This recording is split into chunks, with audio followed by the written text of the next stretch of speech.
Kingfishers inspired engineers to cut through air with a slender beak shape, yielding a faster, quieter rail concept that redefines urban travel.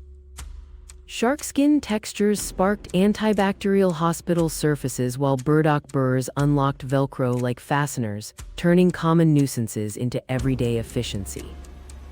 Gecko feet revealed reversible adhesion, enabling strong, reusable bonds, and lotus patterns spawned self-cleaning paints and glass that resist grime.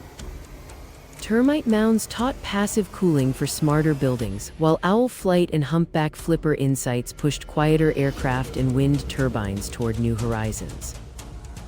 Spider silk hints at ultra-strong materials and Namib beetle water harvesting cheers sustainability for tomorrow's tech plus industrial design ingenuity, inviting wonder at nature's engineering notebooks.